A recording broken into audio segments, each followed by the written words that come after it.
Agora a gente vai entrar no terceiro e último tópico dessa aula, que são de fato as ferramentas que podem apoiar você na estratégia de diferenciação.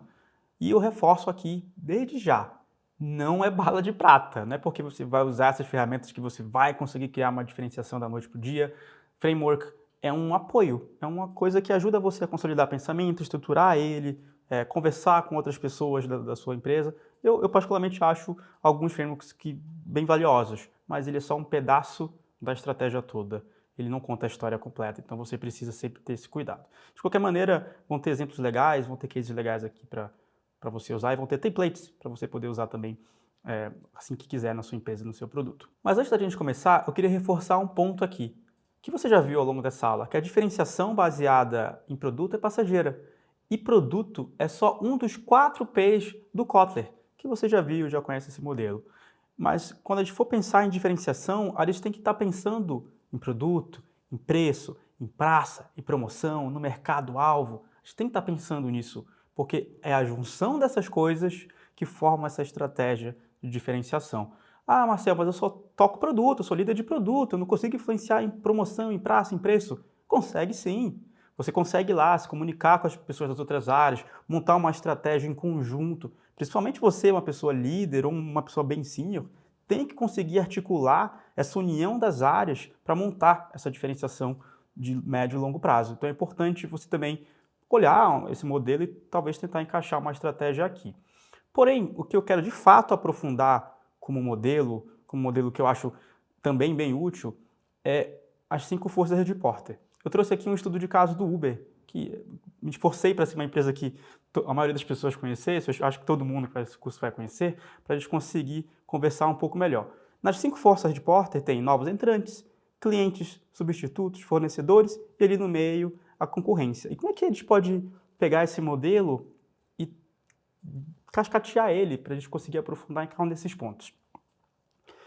Para o Uber, eu adaptei um pouquinho. Eu coloquei ameaças de novos entrantes, poder de barganha dos passageiros, ameaças de produtos substitutos e poder de barganha dos motoristas, né? Porque ele é um marketplace, querendo ou não, ali, motoristas e passageiros, ele faz a conexão. E quando a gente fala de mercado, antes de entrar nas forças, a gente falando em cada uma delas, falando só de mercado, se você avaliar, ele tem uma quantidade de concorrentes alta, mas que vem se consolidando. E esses concorrentes, eles variam de região para região, de país para país, de continente para continente. Eles têm o Lyft, que é um concorrente muito forte nos Estados Unidos, tem a 99, ou barra Didi, né, que a Didi é um Uber chinês que comprou 99 no Brasil, então é o maior concorrente deles no Brasil. E eles têm o Cabify, que é um concorrente ali pelas algumas regiões da Europa, tipo Espanha. Tem vários outros concorrentes, por exemplo, na China a Didi é uma das maiores. E o tamanho dos concorrentes é médio, nenhum é maior que o Uber. O growth rate da indústria também é média, não está crescendo tanto. E o branding do Uber é algo muito forte, muito alto. Pode ter algum de vocês alunos que estão assistindo comigo, que discorda. Ah, não, acho que o tamanho dos concorrentes são grandes, o growth rate... Sim, aqui é um estudo de caso baseado no que eu estudei, no que eu vi de mercado. Você pode sim discordar, não tem nenhum problema. É algo mais para exemplificar como você pode usar isso no seu dia a dia. E aí, quando a gente faz a primeira análise, a gente pode olhar o poder de barganha dos motoristas. A gente pode ir olhando um a um. O poder de barganha dos motoristas é baixo no momento, mas com potencial para aumentar. Lembre-se que isso aqui está muito pautado na minha visão de mercado, na minha opinião. Talvez as pessoas que trabalham no Uber possam ter uma opinião diferente. E outra coisa para você analisar dentro dessa categoria de poder de barganha é a possibilidade desses motoristas trocarem por outro serviço. É baixo. Apesar de eles usarem outros serviços junto com o Uber, não acho que é tão alto. A proposta de valor para os motoristas é média e a barreira de entrada para os motoristas também é baixa. Mas a gente pode olhar a outra ótica aqui, novos entrantes. Então, novos entrantes para o mercado de car sharing é baixo médio. Carros autônomos é um risco também, mas o próprio Uber pode ter o seu. Transporte público é um concorrente, mas assim, um concorrente meio baixo, bike sharing e assim por diante.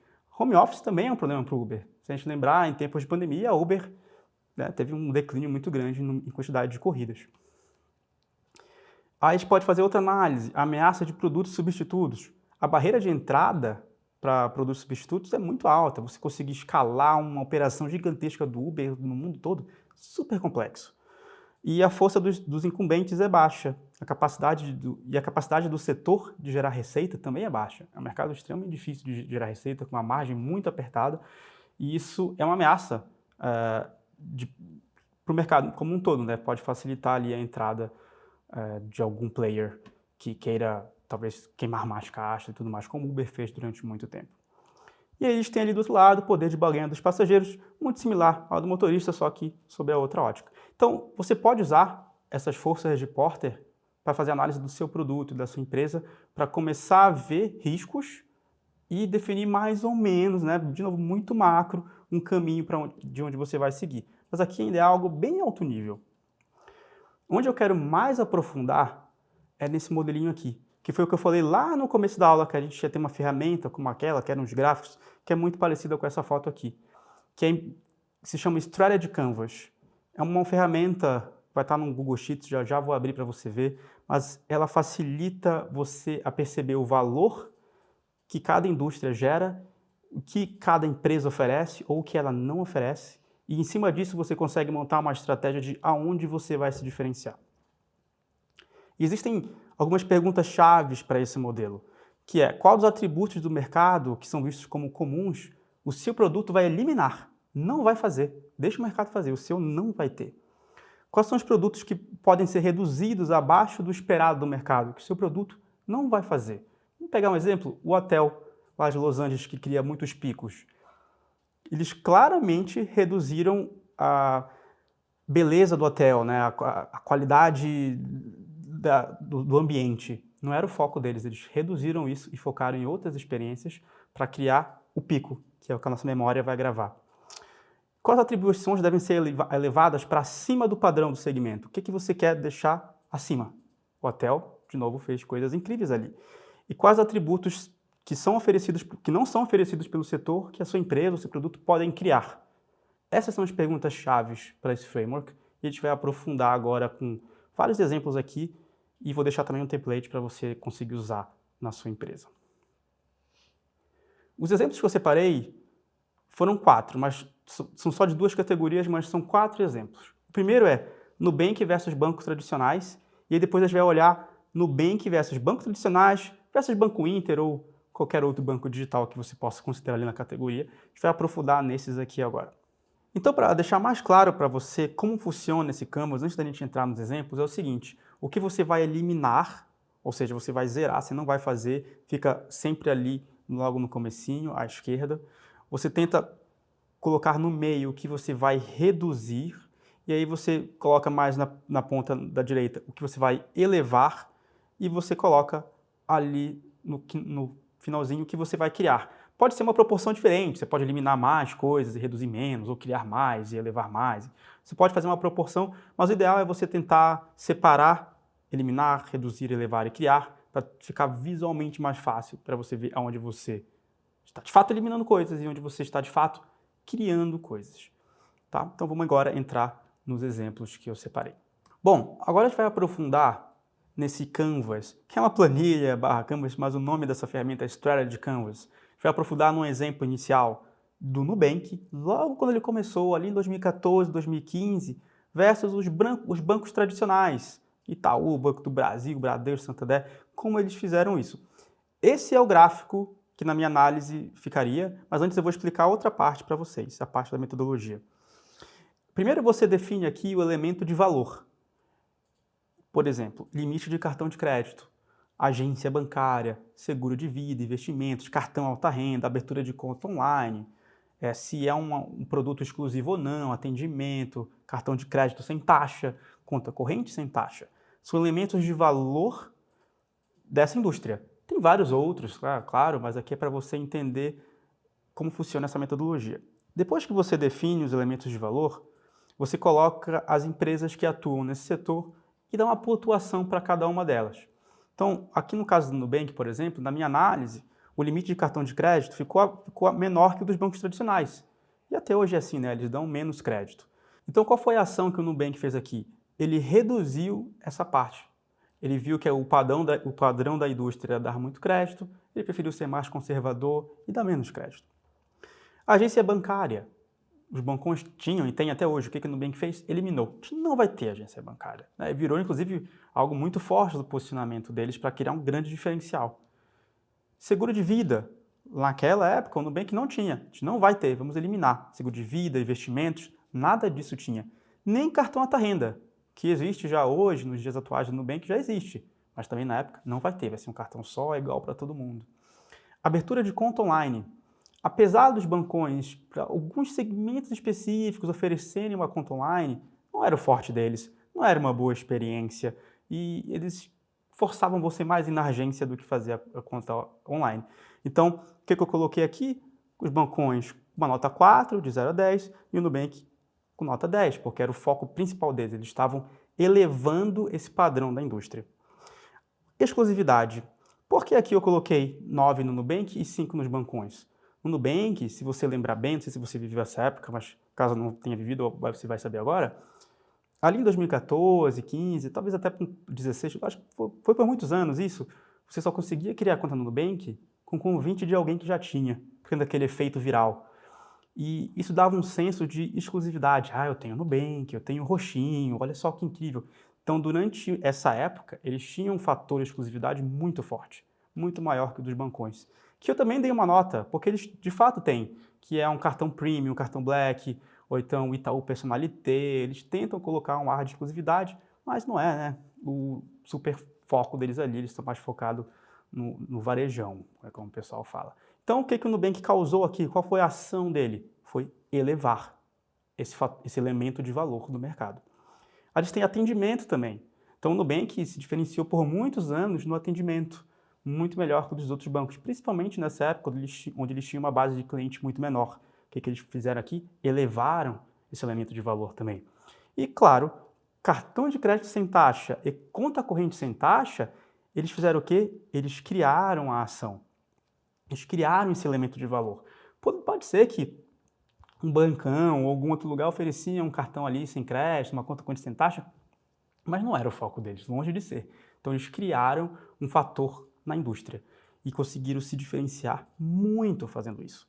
Então quando você olha o canvas, né, o modelo que ele fica, você percebe que essa primeira faixa aqui, o Nubank basicamente eliminou tudo. Ele não tinha essas coisas, nem o cartão alta renda. E aí os bancões eram fortes aqui. Ele falou, eu não quero jogar esse jogo, eu não quero ser forte aqui. Eu vou entrar me diferenciando de outra maneira. Ele pegou os elementos que quis, que ele achou... tem várias coisas que você tem que levar em consideração aqui. Enfim, se você é pessoa de produto, você sabe disso. Você tem que levar em consideração o esforço, quanto que isso é valioso para o seu usuário, etc. Independente da conclusão que você chegue quando você está analisando, essa ferramenta ajuda você a visualizar. E é aqui que eu acho que é super importante ela para diferenciação. Porque, olha só, fica muito claro aqui onde o Nubank se diferenciava em relação aos outros. Fica muito claro. E no começo, talvez eles nem fossem tão bons nisso. Talvez eles nem tivessem isso. Mas a estratégia estava clara. A gente vai se diferenciar nesse bloco. O outro bloco, a gente vê depois. Primeiro, vamos focar nesse e ser forte nesse. Isso já dá um drive enorme para a estratégia. Tá bom, agora que você viu como usar essa ferramenta, vamos olhar o Nubank no dia de hoje, para ver como as coisas evoluíram e para você ver como a ferramenta não é bala de prata mesmo e tem que estar sempre atualizada e vai estar sempre mudando. Legal, agora você está olhando a planilha do Strategy Canvas, que ela está comparando o Nubank versus bancos tradicionais. Eu coloquei aqui Banco Inter, mas ele também representa outros bancos digitais, como o C6, etc. A gente pode chamar de outros bancos digitais, mas eu quis chamar de Banco Inter para ser mais didático. E aqui você já pode ver algumas coisas diferentes. Se você reparar, esses últimos 3 aqui de baixo, Marketplace, conta no exterior, tag de carro, não existiam no Canvas, que eu mostrei anteriormente, que era ali em 2014, 2015. Por quê? Aquilo nem era esperado pelo mercado. Não era esperado. E agora é. Agora se tornou uma proposta de valor. Algumas pessoas optam pelo banco de acordo com esse tipo de proposta de valor que eles oferecem. E então, eu adicionei mais isso. Então, isso é algo que você também precisa fazer se você começar a usar essa metodologia. Você precisa estar sempre adicionando os elementos de valor conforme o mercado vai evoluindo. E você também pode reparar que as notas mudaram aqui. a agência bancária, eu diminuí do banco tradicional, porque eles de fato fecharam várias agências bancárias. O Nubank agora tem seguro de vida, agora ele tem investimentos, agora ele tem cartão alta renda. A abertura de conta online ficou mais fácil nos bancos tradicionais, muito mais fácil do que era antes. Eles inclusive agora estão fazendo até spin-offs, né, apps para facilitar isso, para um público-alvo específico. O Banco Inter, assim como outros bancos digitais, só abre conta nesse modelo também. Então, o mercado começou a mudar e a alcançar o Nubank, que tinha criado diversos diferenciais. O atendimento, o Nubank com a escala, não está mais tão bom quanto era antes. O banco tradicional e o Banco Inter estão melhorando também o seu atendimento. Cartão de crédito sem taxa, o Banco Inter já oferece igual ao Nubank, então isso deixou de ser um diferencial, assim como todos os outros bancos digitais. E vários bancos tradicionais já estão oferecendo também cartão de crédito sem taxa, assim como também conta corrente sem taxa. E o que é interessante aqui nesses três últimos? Marketplace. O Nubank nem se falava de marketplace lá no começo, ele tem um agora. O banco tradicional, alguns deles também têm, ainda misturado com o programa de pontos e tal, mas tem algumas coisas ali meio perdidas. O Banco Inter é o banco que mais se desenvolveu em marketplace. Foi um diferencial que eles fizeram. Eles causaram esse movimento no mercado. Eles criaram algo que a indústria nunca criou, ou elevaram algo. Não vou saber exatamente se algum banco já tinha testado algo de marketplace, mas eles de fato têm um marketplace mais completo no momento dessa análise e são reconhecidos por isso. Conta no exterior. No momento dessa análise, o Banco Inter é o único que tem uma conta no exterior. O C6 também tem, mas aqui nessa categoria aqui de Banco Inter com outros bancos digitais, o Nubank não tem, o banco tradicional não tem também. Tag de carro, o Banco Inter tem, o C6 tem, o Itaú tem e o Nubank não tem. Ele resolveu eliminar, pelo menos até o momento, esse fator. E o que isso nos mostra? Um pouco do óbvio, né? O mercado está sempre evoluindo, a concorrência está sempre alcançando o que é feito, mas a gente consegue, quando a gente olha o gráfico ali do Strategy Canvas, a gente fala, nossa, olha quão complexo está esse gráfico. Isso porque eu quis simplificar e deixar só 3 aqui. Se a gente fosse colocar todos, ia ficar ainda bem mais complexo de fazer a leitura. Mas o que a gente percebe aqui? Aquele gap evidente de diferencial que o Nubank tinha, 2014 e 15, não está nem um pouco evidente aqui. Pelo contrário, se a gente for olhar funcionalidades, o Inter parece ter bem mais, né? Inclusive tem bem mais funcionalidades. Porém, o Nubank ganhou muito aonde? Na marca. Foram os primeiros a entrarem nesse segmento com muita novidade, então a marca ainda é muito conhecida, tem inclusive muito mais usuários que os outros bancos digitais. Isso mostra a vantagem competitiva que você pode ter quando você sai na frente, quando você inova, quando você cria diferenciais na frente dos outros, porque os outros vão demorar vários anos para te alcançar. Então, está sempre atualizando o seu Strategy Canvas, acompanhando o mercado, colocando novos elementos de valor ali, pode ser algo bem interessante para você ver movimentos. Então, qual é o desafio que qualquer empresa que quer entrar nesse segmento, nessa indústria tem?